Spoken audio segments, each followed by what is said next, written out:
జై శ్రీరామ్, జై హనుమాన్. ఇది కందుకూరులోని మహిమాన్వితమైన రాములవారి ఆలయం. ఈ ఆలయ ప్రాంగణంలో పలు దేవతామూర్తులు దర్శనమిస్తారు.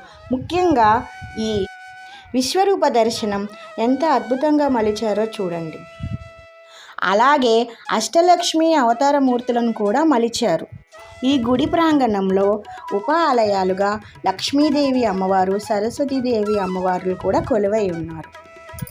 గుడ్లూరు మండలం చెమిడిదపాడు గ్రామంలో హనుమాన్ ఆలయ నిర్మాణం కొరకు ఇటుకలకు పూజ నిర్వహించారు. అందులో భాగంగా మహిళలందరూ కలిసి సామూహికంగా విష్ణు సహస్రనామావళి, హనుమాన్ సహస్రనామావళి, షోడశోపచార పూజాది కార్యక్రమాలు నిర్వహించారు.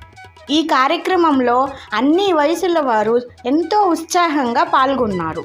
ముందుగా ఇటుకరాళ్లను పసుపు నీళ్ళల్లో శుద్ధి చేసి ఆ తర్వాత అందరూ శ్రీరామ అనే నామాన్ని ఆ ఇటుకల పైన శ్రీరామ అని రాశారు.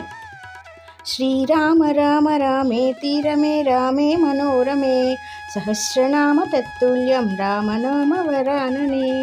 ఈ కార్యక్రమాన్ని ఎంతో భక్తి శ్రద్ధలతోటి నిర్వహించారు.